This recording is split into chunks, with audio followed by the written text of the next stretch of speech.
অহনা অর্জুনের অবাধ্য হয়। অর্জুন রেগে গিয়ে অহনাকে চড় মারতে যায়। আর যখনই অর্জুন অহনাকে চড় মারতে যায়, ঠিক সেই মুহূর্তে সেখানে খোকন দাদার স্ত্রী চলে আসে এবং অর্জুনের হাত ধরে ফেলে। হ্যাঁ বন্ধুরা, ঠিক এমনটাই দেখতে চলেছি।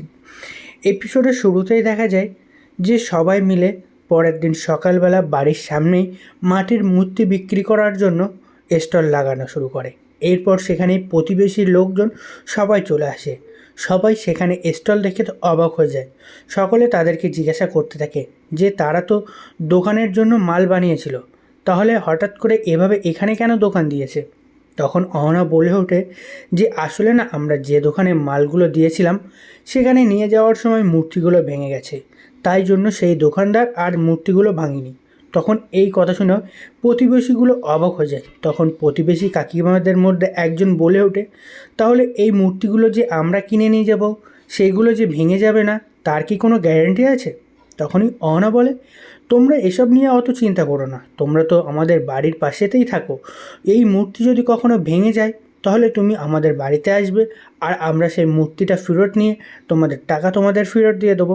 এতে তো কোনো সমস্যা হওয়ার কথা নেই। তখন এই কথা শুনে তো প্রতিবেশী লোকটা মানে কাকিমাটি বলে, হ্যাঁ সেটা তো ঠিক কথাই বলেছিস অহনা, বাড়ির পাশে যখন আছি, যখন তখন এসে মূর্তি ভেঙে গেলেই চেঞ্জ করে নিয়ে যেতে পারবো, টাকার প্রয়োজন হলে টাকা নিতে পারবো বা মূর্তি চেঞ্জ করেও নিয়ে যেতে পারবো।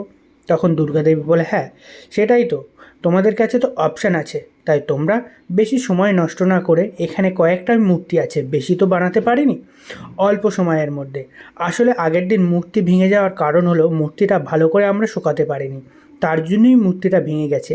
আর এই মূর্তিটা এখন শুকানো হয়েছে ভালো করে, এই মূর্তিটা আর সহজে ভাঙবে না। তখন এই কথা শুনে সকলেই রাজি হয়ে যায় মূর্তিগুলো কেনার জন্য। এদিকে তখন অর্জুন পরের দিন যখন আবারও সে অফিসে যাওয়ার জন্য বার হচ্ছে, তখন সে বাড়ি থেকে বাইরে বার হতেই অবাক হয়ে যায়। কারণ সে দেখতে পায় যে সকলে মিলে এবার টেবিলের ওপর সেই মূর্তিগুলো রেখে বিক্রি করছে, মূর্তির দোকান দিয়েছে। আর এটা দেখে তো অর্জুন রেগে ফেটে পড়ে। তখন অর্জুন দুর্গাদেবীর কাছে আসে এবং দুর্গাদেবীর কাছে এসে জিজ্ঞাসা করে যে, মা তুমি এটা কি করছো? তুমি কি পাগল হয়ে গেছো নাকি?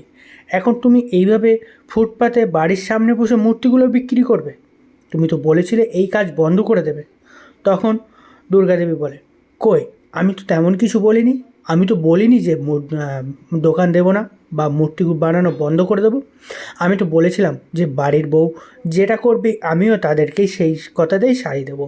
তাই বাড়ির সকলেই যখন বলেছে যে তারা এভাবে মূর্তি বিক্রি করতে চায়, তার জন্য আমিও এখানে এসেছি তাদেরকে হেল্প করার জন্য। আর এটা তো কোনো খারাপ কাজ নয়। তখন অর্জুন রেগে যায়। অর্জুন বুঝতে পারে যে এই সব কিছুর পেছনে হলো আহানা। তখন অর্জুন আহানাকে বলে যে, আহানা আসো, তোমার সাথে আমার কিছু কথা বলার আছে। তখন আহানা এই কথা শুনে তো অবাক হয়ে যায়। তখন আহানা অর্জুনকে বলে যে কী কথা বলার আছে, এখানেই বলো, সকলের সামনেই বলো। তখন অর্জুন একটু বিরক্ত হয়ে বলে যে, আমি তো বলছিও না যে তুমি আমার সাথে এসো, আমি তোমার সাথে কথা বলবো, তাহলে তুমি এখানে এত কথা কেন বাড়াচ্ছ?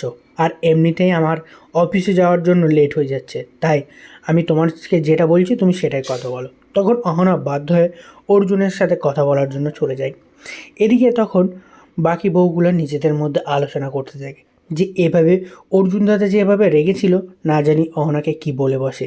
তখন দুর্গাদেবী বড় বউকে বলে যে, বড় বউ তুমি গিয়ে দেখে আসো তো যে অর্জুন অহনাকে কি বলছে।